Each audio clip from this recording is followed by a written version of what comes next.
आप लोग को वॉइस मिल रहा है?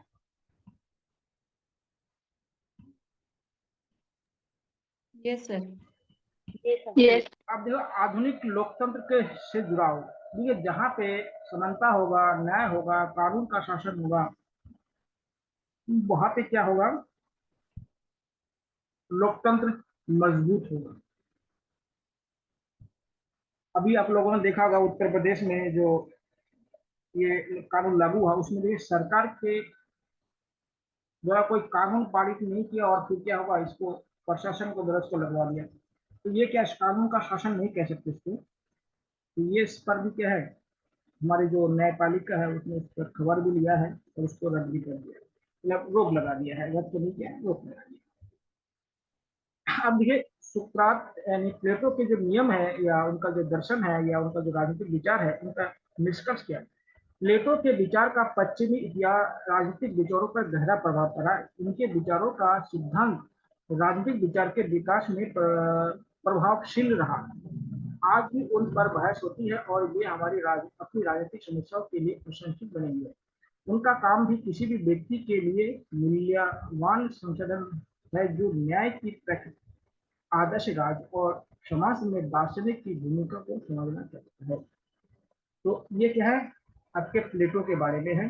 उनके सिद्धांत, उनके बुक याद रखिएगा। उनके जो 3 सिद्धांत हैं जो उनको दिया गया, अभी आपको बताया हूँ, उसको भी आप याद रखिएगा। इससे संबंधित कोई और भी सवाल आपको बनता है तो उसको देख, उनकी बुक बहुत इंपॉर्टेंट है, उसको देंगे। उनके गुरु का नाम भी याद रखिएगा, जो सुपरात है, उनको भी ध्यान रखिएगा। और इनके शिष्य भी क्या है, अरस्तु है, इनके बारे में तो अभी पढ़ना ही है। अब देखिए अरस्तु, देखिए एक बात समझ लीजिए, जो अरस्तु है ना, ये जिसे कहते हैं बहुमुखी प्रतिभा वाले व्यक्ति है, कि मल्टी टैलेंटेड पर्सन जिसे कह सकते हैं। उस समय के क्या है, इनको माना जाता है। ये क्या था, जो अलेक्जेंडर सिकंदर थे उनके गुरु थे। अलेक्जेंडर सिकंदर के क्या थे, गुरु थे। दूसरी बात है, ये क्या है, जीव विज्ञान के जनक, जिसको आप बायोलॉजी कहते हैं, उसके जनक। उसके बाद जंतु विज्ञान, जिसको जूलॉजी कहते हैं, उनके जनक। और आपका पॉलिटिकल साइंस, राजनीतिक विज्ञान, उनके भी जनक इनको माना जाता है।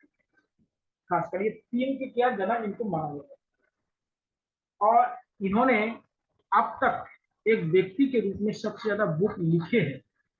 तो ये छोटे छोटे बुक लिखते थे, बड़े बुक नहीं।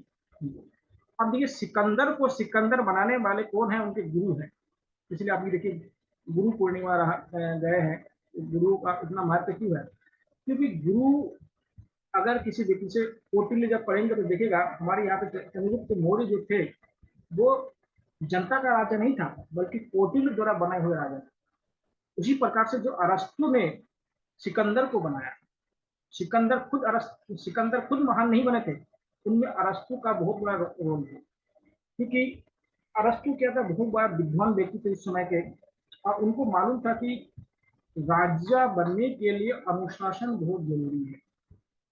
इसीलिए आप अगर थोड़ा सा अध्ययन करेंगे कौटिल्य और अरस्तु के बारे में, लगभग उसमें बहुत सारी बातें समानता मिलेंगी। जो राजा बनाने की बात कर रहा है उसके बारे में, जैसे कौटिल्य ने, अभी आप आगे पढ़ेंगे कौटिल्य के बारे में। कौटिल्य ने बोला कि राजा कहीं पर भी हो, अगर जनता के कोई भी प्रॉब्लम हो, समस्या हो, तो राजा को तुरंत उनका समाधान करना चाहिए, चाहे वो रानी बस में क्यों ना हो। रानी बस मतलब जहाँ पे रानी द्वारा हो गए थे, मतलब ऐसे जगह, मतलब बेडरूम में अगर हो तब भी क्या होगा, जनता अगर उनके बारे में कोई समस्या लेके आते हैं तो उनको सुनना चाहिए।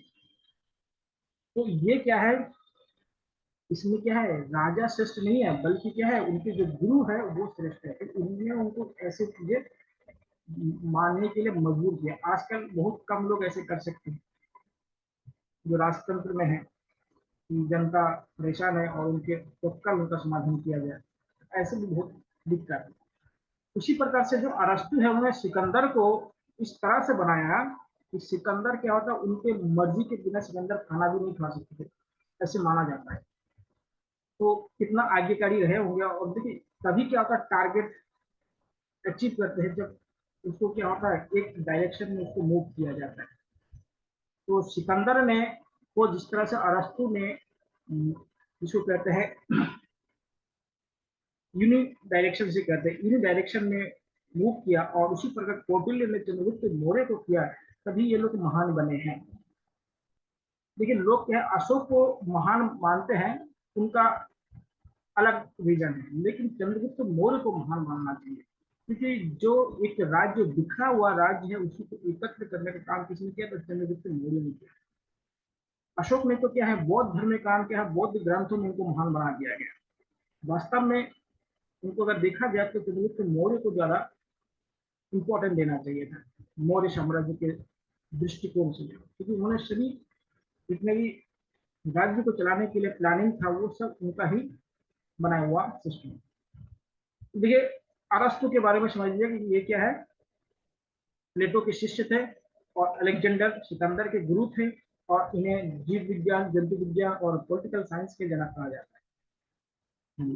तो ज्ञान की विभिन्न शाखाओं के बीच अंतर करने वाले व्यक्ति अरस्तु थे। ज्ञान के विभिन्न शाखाओं के बीच अंतर करने वाले शब्द, ऐसे भी क्वेश्चन पूछे जाते हैं कि ज्ञान के विभिन्न शाखाओं के बीच अंतर करने वाले कौन दार्शनिक थे या कौन राजनीतिज्ञ थे, तो आपको क्या लिखना है, अरस्तु। उसमें अलग अलग आएगा ऑप्शन, उसमें सबको अरस्तु लिखना है। उन्होंने मौसम विज्ञान, काव्य शास्त्र, तर्कशास्त्र, देखिए तर्कशास्त्र, देखिए जो भी दार्शनिक व्यक्ति आ रहा है तर्क पर बात करेगा, इसलिए दार्शनिक जो व्यक्ति है ना वो सामान्य व्यक्ति उनको पसंद नहीं करते, तो वो तर्क पर बात करेगा। इसलिए आपको बताया कि जो संत होते हैं और जो पुरोहित होते हैं, दोनों ही धर्म के बारे में बात करते हैं, लेकिन जो पुरोहित होंगे वो कभी तर्क के बारे में बात नहीं करेंगे, लेकिन जो संत होंगे वो तर्क से बात करेंगे। इसलिए संत की जो बनाई हुई चीज है उस पर लोग ज्यादा विश्वास करते हैं, पुरोहितों की बातों को इतना विश्वास नहीं करते। पुरोहित क्या है, कुंडली नहीं मिल रहा है तो जबरदस्ती मिला देते हैं, कुछ भी नहीं हो रहा है तो उसको जबरदस्ती मिला देते हैं। लेकिन संत लोग का मतलब होता है तर्क शास्त्र के आधार पर काम करना। जीव विज्ञान, नैतिकता, प्राकृतिक इतिहास। देखिए प्राकृतिक इतिहास का मतलब होता है जो नेचुरल हिस्ट्री होता है, जिसमें आजकल जो एक शब्द नहीं चल रहा है बहुत ज्यादा आजकल कॉलेजों में चल रहा है, केस स्टडी। इसको प्राकृतिक इतिहास का मतलब होता है केस स्टडी, कि आप अपने क्षेत्र में जो भी घटना हो रहा है उसका केस स्टडी कितना कर रहे हैं।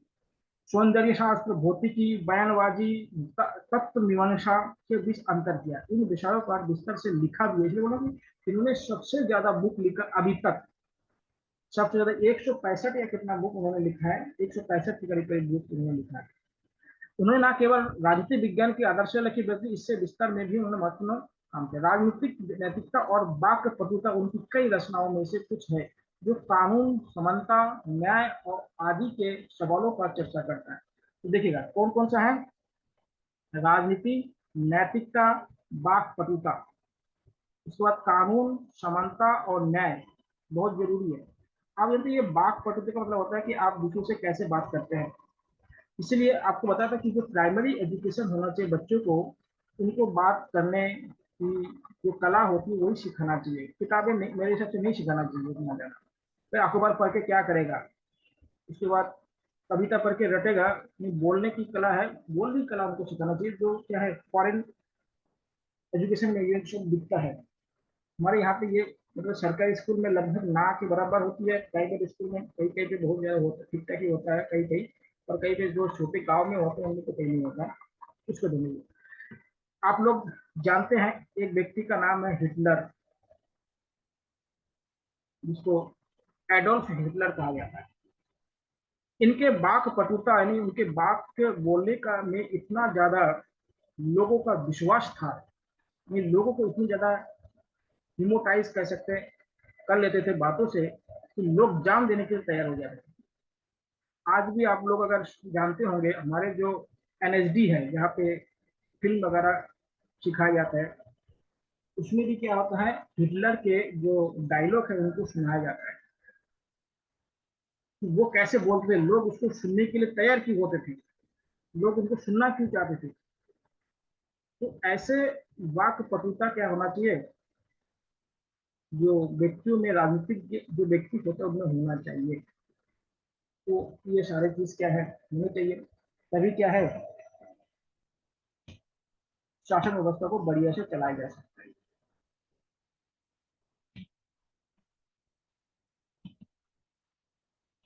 अरस्तु के देखिए आगे देखिएगा, अरस्तु के अनुसार राजनीतिक विज्ञान एक मास्टर विज्ञान है।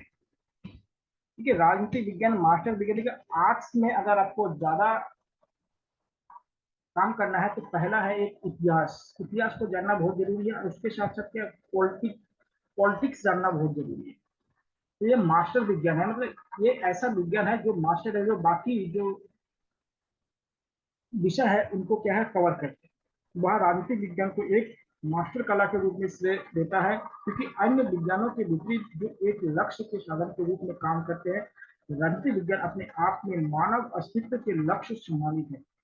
इस प्रकार अरस्तू ने राजनीतिक विज्ञान को मानव अस्तित्व के साधन के बजाय लक्ष्य के रूप में देखा है।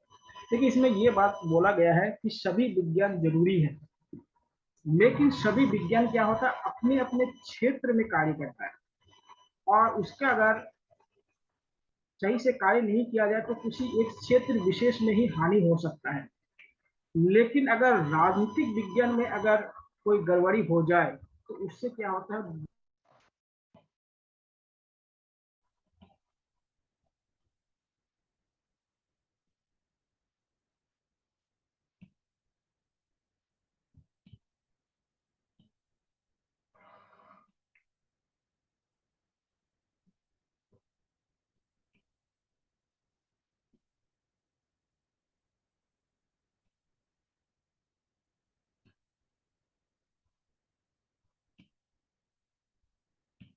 पहले थोड़ा सा लाइट चली गई थी इसलिए नेटवर्क इशू हो गया था। तो देखिए क्या होता है, राजनीतिक विज्ञान में अगर राजा अगर गलत डिसीजन ले लेता है तो उससे पूरे राज्य के लोगों की हानि होती है। जैसे मान लेते हैं, अगर भारत अगर एक गलत डिसीजन से क्या हो सकता है, अगर चाइना के साथ अगर युद्ध हो जाए मान लेते हैं, तो उससे भारत के बहुत सारे जवानों का और हो सकता है कि जो आम नागरिक है उनका भी बहुत बड़ा हानि हो सकता है। इसलिए राजनीतिक विज्ञान को क्या है, अरस्तु ने सबसे ज्यादा इंपॉर्टेंट माना, इसलिए इसको मास्टर कला बना माना, यह मास्टर।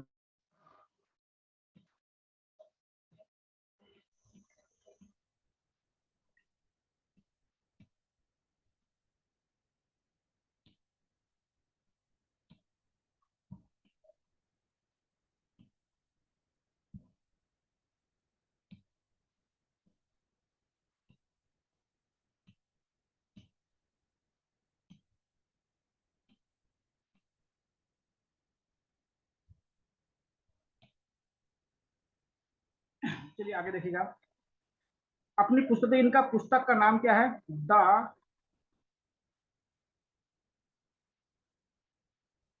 निकोच मेचन एथिक्स में अरस्तु लिखते हैं कि सर्वोच्च अच्छाई विज्ञानों में सबसे अधिक प्रामाणिक वस्तु होनी चाहिए। कुछ विज्ञान तो जो एक उत्कृष्ट शिल्प है, लेकिन राजनीति का विज्ञान स्पष्ट रूप से ऐसा ही है, क्योंकि यह वही है जो निर्धारित करता है कि राज्य में कौन से विज्ञान मौजूद रहेंगे और नागरिक के विभिन्न वर्गों का ज्ञान कौन से शाखाओं सीखनी चाहिए, किस हद तक सीखनी चाहिए।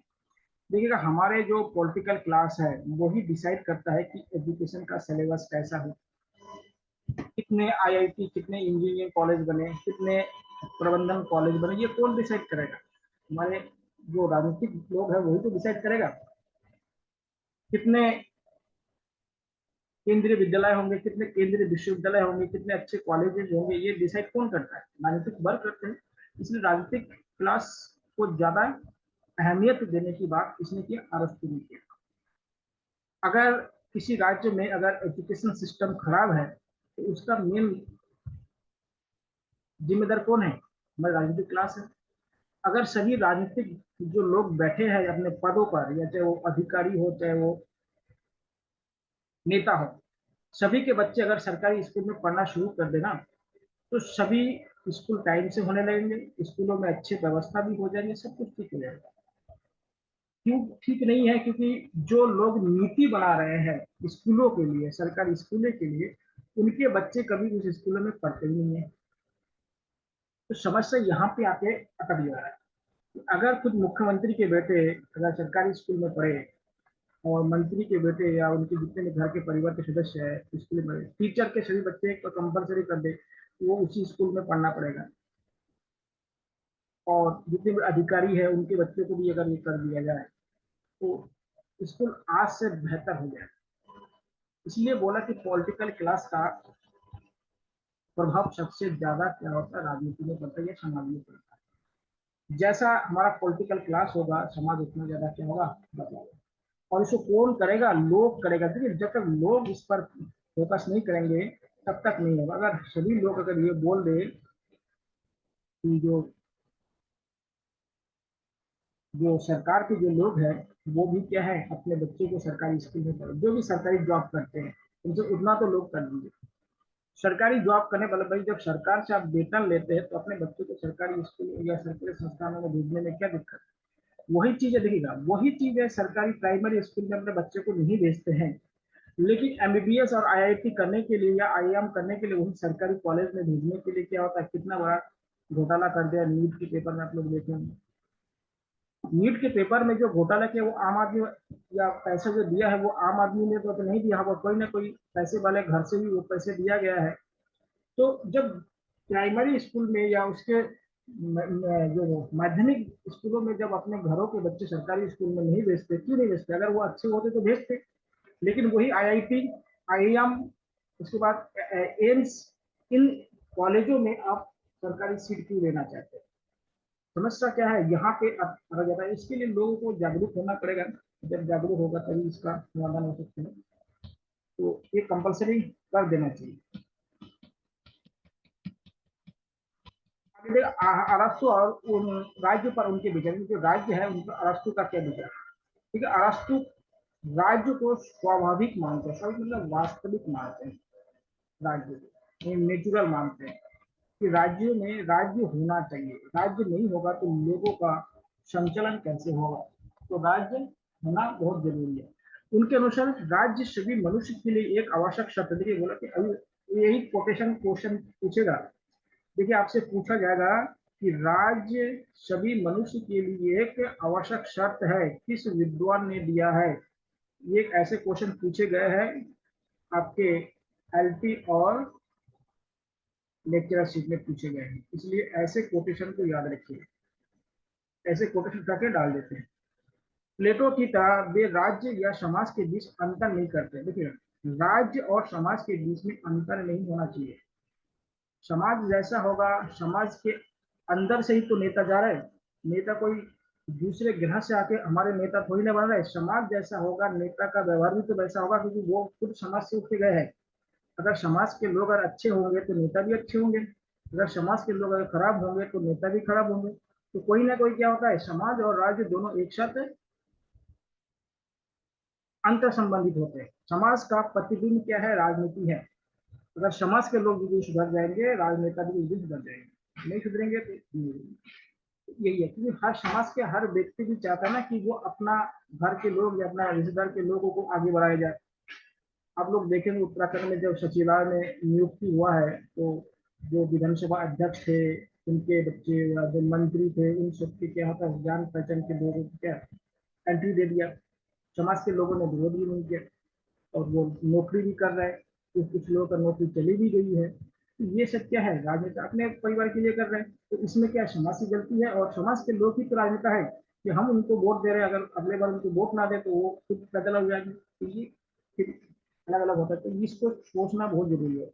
अभी ये बहुत सारे घोटाला भी हुआ है उत्तराखंड में, इसमें भी बहुत सारे क्या कहते हैं, या आउटसोर्सिंग में जितने भी भर्ती वगैरह होता है उसमें भी वो अपने भाई भतीजा वाले चलते रहते हैं। इस प्रकार उनके विचार में राज्य एक अच्छे जीवन का आदर्श शब्द है। तो देखिए ये भी एक कोटेशन बनता है, राज्य एक अच्छे जीवन का आवश्यक शर्त है। किसने बताया, अरस्तु ने। कोई भी मनुष्य अकेले नहीं रह सकता। देखिए ये भी बहुत इंपॉर्टेंट लाइन है कि कोई भी मनुष्य समाज में अकेला नहीं रह सकता है। आप लोगों ने बहुत सारे कहानी देखी होंगी, जो हमारे सनातन धर्म में बताया गया था कि सबसे पहले जो मनु थे, मनु अकेला था। मनु को क्या है, बहुत ज्यादा निराशा होने लगे। अपने कालिदास वाला वो पुस्तक पढ़े होंगे तो उसमें, अगर सुने होंगे तो उसमें मालूम होगा। तो उसी से क्या, मनु से फिर क्या है, उनसे जो आगे जो समाज का डेवलपमेंट है। उसके बाद आप ईसाई धर्म में जाइएगा तो उसमें भी क्या है, जो आदम और हब्बा थे वो क्या था, अलग दुनिया में रहते, तो उसको भी क्या है, समझ में आना था। तो क्या अकेले समाज में अकेले रहना है, तो समाज में अकेले कोई रह भी नहीं सकते, मनुष्य अकेले नहीं, क्योंकि मनुष्य अकेले क्यों नहीं रह सकता, क्योंकि मनुष्य एक सामाजिक प्राणी है, और सामाजिक प्राणी होने के कारण क्या अकेले नहीं रह सकते। इसलिए एक पुरुष और एक महिला मिलकर एक परिवार बनाते हैं। जब एक परिवार अपना विस्तार करता है तो एक गांव बनता है, और जब एक गांव विस्तार करता है तो राज्य एक अस्तित्व में आता है। जब एक राज्य बनता है और सामाजिक संगठित होता है तो मनुष्य अपनी जरूरतों को पूरा करता है, क्योंकि जब समाज बढ़ेगा ना तभी समाज में अलग अलग लोग की अपना अलग अलग इंटरेस्ट होता है। समाज में सभी लोग एक जैसे कार्य नहीं कर सकते, सभी समाज में शिक्षक नहीं बन सकते, समाज के सभी लोग क्या होते हैं एक जैसे सिपाही नहीं बन सकते, समाज के सभी लोग कृषक नहीं बन सकते, समाज के सभी लोग संत नहीं बन सकते। कुछ लोग संत बनेंगे, कुछ लोग किसान बनेंगे, कुछ लोग सैनिक बनेंगे, कुछ लोग राजा बनेंगे, कुछ लोग सेवा करने बनेंगे। ये हर समाज की हर मनुष्य की एबिलिटी होते हैं, अलग अलग कामों में वो रुचि लेते हैं। इसीलिए क्या होता है हमारे समाज जो सबसे ज्यादा बिगड़ा हुआ रूप अभी आ रहा है ना, इसमें ये आ रहा है कि हमारे समाज में जो चतुर्वर्ण व्यवस्था में इस चीज को क्या है ठुकरा दिया गया था, कि वो बोला कि जो जिस समाज में पैदा होगा वही काम करेगा। ये गलत धारणा में क्या है इंडिया के डेवलपमेंट में बहुत धक्का लगा दिया। अब बताइए कोई क्षुद्र का व्यक्ति अगर डॉक्टर बनना चाहे या शिक्षक बनना चाहे तो उनको क्यों रोका जाए, क्योंकि हर व्यक्ति हर काम नहीं कर सकता है, हर व्यक्ति का इंटरेस्ट अलग अलग होता है। हर कोई क्या है ब्राह्मण का लड़का अगर बहुत बढ़िया नाई बनना चाहता है, वो बहुत बढ़िया बाल काटता है लोगों का, तो वो क्यों नहीं बनना चाहता, जो आजकल बन रहे थे, इसलिए तो आजकल इतनी ज्यादा उन्नति हो रहा है। पैसा कहाँ से आ रहा है, ये संसाधन कहाँ से आज हो रहा है। अब बताइए डॉक्टर भीमराव अम्बेडकर दलित समाज से थे और उन्होंने क्या है हमारा एजुकेशन प्राप्त कर जो आगे आप थिंक करना पड़ेंगे, तो ऐसे अगर इनको भी बाकी लोगों को भी अगर समाज में पढ़ने लिखने दिया और जाता तो वो भी लोग क्या है आगे बढ़ पाते। तो ये भी क्या है एक हकीकत है। अब जानते हैं कि चरक क्या थे, बहुत बड़े शल्य ऑपरेशन करने वाले व्यक्ति थे, लेकिन वो होते हुए भी हमारे देश में क्या है शल्य चिकित्सा का बहुत बुरा हाल बना। क्यों बना, क्योंकि हमारे यहाँ पे छुआछूत का जो सिस्टम शुरू है, छुआछूत ने दूसरे को क्या है ऑपरेशन करने से रोक दिया। ये बहुत सारे जो रीजंस है ये इनको क्या है खत्म हुआ। अब देखिएगा आप किसी हॉस्पिटल में आप जाते हैं तो अब नहीं पूछते कि डॉक्टर कौन है या किसका खून आपको चढ़ाया जा रहा है। पहले ये बहुत सारी चीज क्या है नोटिस की जाती थी, अलग अलग चीजें। इसी कारण से राज्य का अस्तित्व उतना ही महत्वपूर्ण और स्वाभाविक है जितना कि परिवार या गांव का होना। हालांकि ज्यादातर मानवीय संगठन त्रुटिपूर्ण होते हैं और अच्छे जीवन के एक या कुछ पहलुओं को पूरा करने में मदद करते हैं। देखिए जो भी मानवीय संगठन होता है समाज या व्यक्ति के जितनी भी आवश्यकताएं होती है वो पूरा नहीं कर सकते, क्योंकि मनुष्य की जो इच्छाएं होती है वो असीमित होती है।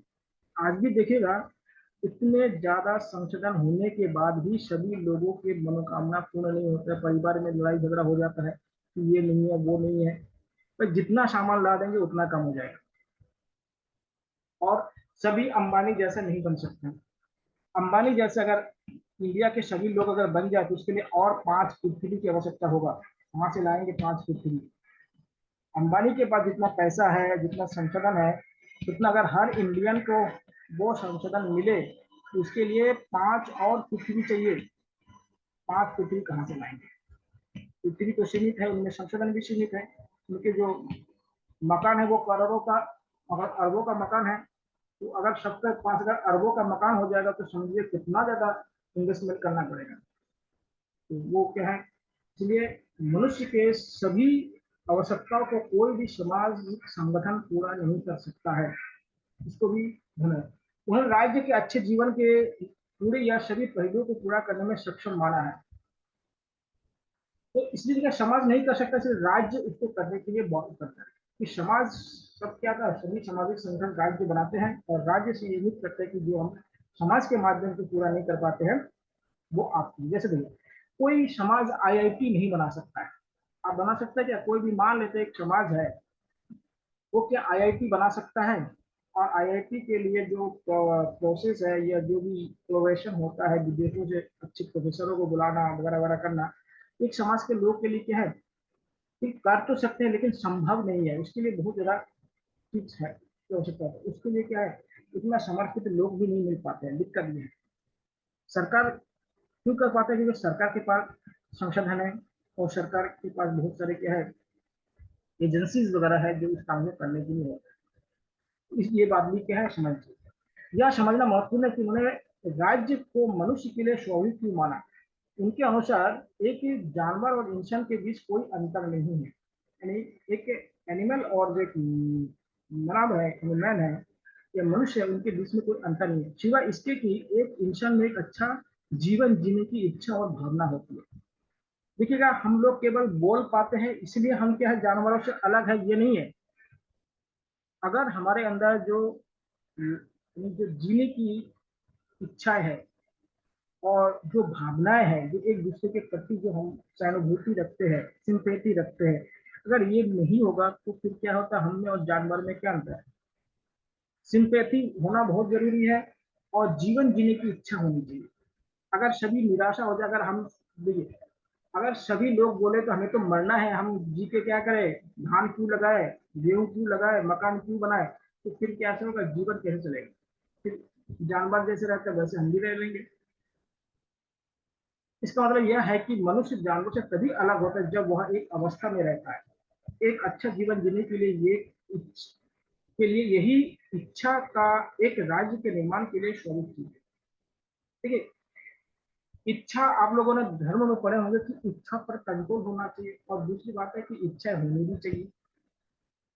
देखिए, अगर पॉलिटिकल साइंस में पढ़ेंगे तो इच्छाएं होनी चाहिए, यानी संतोष जीवन में नहीं होना चाहिए। अगर संतोष हो जाएगा तो व्यक्ति का विकास रुक जाएगा।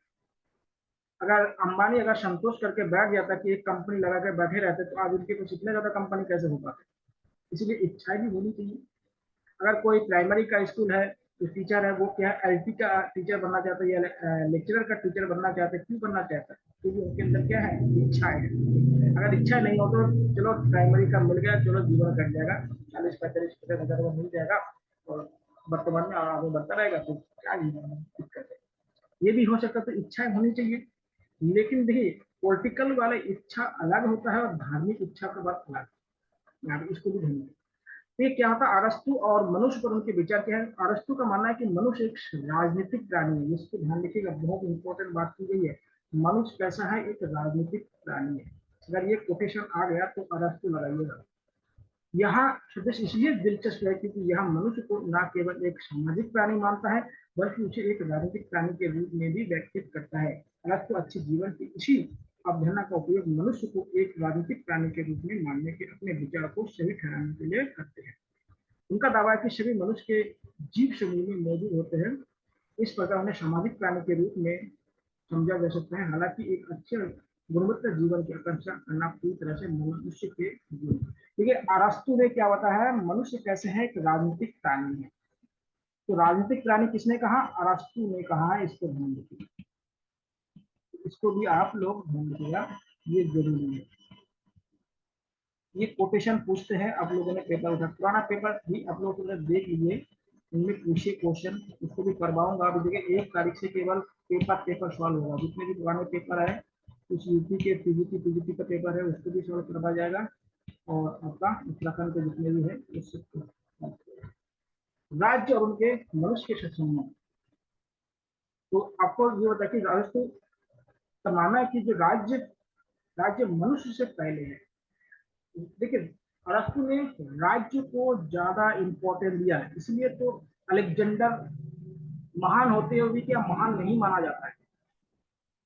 उनका अपना कोई सोशल लाइफ नहीं था अलेक्जेंडर का।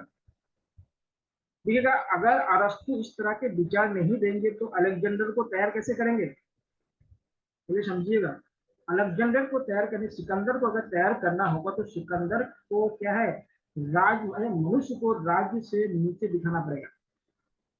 देखिएगा, सरकारी जॉब में क्यों जाना पड़ता है, क्यों अच्छा माना जाता है, जब सरकारी जॉब क्या होता है, प्राइवेट जॉब से अच्छा दिखाया जाता है, तभी तो हम सरकारी जॉब में जाना चाह रहे हैं ना। अगर प्राइवेट जॉब को अगर हम अच्छा मान के चले या अच्छा उससे रिजल्ट मिले तो कोई सरकारी जॉब करना ही नहीं चाहेगा। जो प्रगतिशील व्यक्ति है वो नहीं करना चाहेगा। अभी आप लोग भी देखिएगा, जो आईआईटी से या आईआईएम से जो पास आउट होते हैं वो सरकारी जॉब बहुत ही कम करते हैं, क्योंकि उनको क्या है, दूसरी चीजों में ज्यादा पैसा नहीं। ये है कि राज्य को अगर बड़ा दिखाएंगे तब तो मनुष्य को छोटा दिखाना पड़ेगा, तो राज्य को बड़ा करेंगे तो मनुष्य छोटा होगा, तभी अलेक्जेंडर पैदा हो सकता है। अगर यह तो मनुष्य को बड़ा दिखाते और राज्य को छोटा दिखाते तो अलेक्जेंडर बन ही नहीं सकते, या अलेक्जेंडर को बना ही नहीं सकते थे। इसको भी ध्यान रखिएगा। अगर किसी बच्चे को अगर बढ़िया खिलाड़ी बनाना है तो उसको क्या है, उनको एक मनुष्य से ज्यादा क्या है, उनको एक खिलाड़ी की नजर से देखना पड़ता है। आप लोगों ने वो वाला पिक्चर देखा होगा जो आमिर खान वाला है, जो भी है, जिसमें उनको रेसलर बनाते हैं, उनको मनुष्य के रूप में ट्रीटमेंट नहीं करते, आप लोगों ने देखा होगा। उनको क्या है, मनुष्य के रूप में ट्रीटमेंट ना करके उनको खिलाड़ी के रूप में ट्रीटमेंट करते हैं। ये खिलाड़ी है, तो वो खिलाड़ी के जो गुण होते हैं उन्हीं को उनको ट्रीटमेंट मिलती है। अगर उनको मनुष्य के रूप में ट्रीटमेंट करते तो उसमें खान पान के सब में प्रतिबंध लगा देते हैं। तो ये बहुत ही इंपॉर्टेंट है। तो इसीलिए अरस्तु ने भी क्या कहा, मनुष्य छोटा है और राज्य बड़ा है, इसलिए राज्य की फिक्र ज्यादा करना चाहिए, ये भी ध्यान रखिए। अरस्तु उनकी सरकारों के संविधान की व्यवस्था, क्योंकि अरस्तु ने कहा कि राजनीतिक विज्ञान के पिता उनके नाम पर इसलिए पड़ा क्योंकि उन्होंने अपनी पद्धति के लिए अनुभवजन्य जांच का इस्तेमाल किया था। अरस्तु ग्रीक शहर राज्य की सरकारों में मौजूदा अस्थिरता से परेशान थे। उन्होंने अपने छात्रों को विभिन्न संविधानों के केस स्टडी तैयार करने के लिए भेजकर विभिन्न शहर राज्यों के 158 से अधिक केस स्टडी का क्या है अध्ययन किया। अभी ना केस स्टडी के लिए क्या अरस्तु को जाना जाता है। तो आजकल जो अच्छे प्रबंधन कॉलेज या आईआईटी में क्या केस स्टडी बहुत होती है। केस स्टडी बच्चों को क्या होता है, तर्क प्रस्तुत होता है। आपने बोला कि एक टॉपिक दिया और उनसे बोला कि इस पे आप क्या होता है एक केस स्टडी बना के लाएंगे, तो जो भी स्टूडेंट होगा या जो भी व्यक्ति होगा तो वो क्या होगा, उसके हर पहलू को सोचेगा समझेगा। नहीं तो क्या होगा, किताब से लिख के नकल करके कोई क्वेश्चन लिख के ले जाएंगे तो उसका कोई क्या होता है इफेक्ट नहीं होता। आप लोग देखे होंगे आईआईटी से जो बीटेक करते हैं और नॉर्मल जो बीटेक करते हैं, दोनों में अंतर क्या है। बीटेक तो दोनों ही है, लेकिन आईआईटी वाला ज्यादा इंपॉर्टेंट की होती है, वहाँ पे केस स्टडी, उसमें इनोवेशन सिखाया जाता है। और जो नॉर्मल बीटेक होता है उसमें क्या होता है, परंपरागत जो भी मशीन का काम होता है या जो भी सिस्टम होता है वो सिखाया जाता है। तो इनोवेशन जहाँ पे होगा वहाँ पे ज्यादा पैसा होगा या ज्यादा सीखने को मिलेगा, और जहाँ पे परंपरागत चीज होगा वहाँ पे इन चीजों का क्या होगा, कमी होगा। इसको भी क्या है आपको जानना चाहिए। तो ये क्या अरस्तु क्या है, सार्वजनिक हित स्वार्थ। देखिए अरस्तु सरकार का वर्गीकरण, सरकार कैसे है, देखिए एक सरकार क्या होगा, सामान्य होगा, साम्राज्य होगा। अच्छा अगर राजा राज्य बहुत बड़ा हो और उसमें एक व्यक्ति हो तो सार्वजनिक हित क्या होगा, साम्राज्य होगा। उसका उसमें अत्याचार बहुत ज्यादा। अगर कुछ लोगों का शासन हो तो उसमें शिष्टजन होगा। और कुलीन तंत्र को कहा जाता है, हम लोग जानते हैं कुलीन तंत्र में कुछ लोगों का शासन होगा। बहुत सारे लोगों का शासन अगर हो उसमें संवैधानिक लोकतंत्र होगा।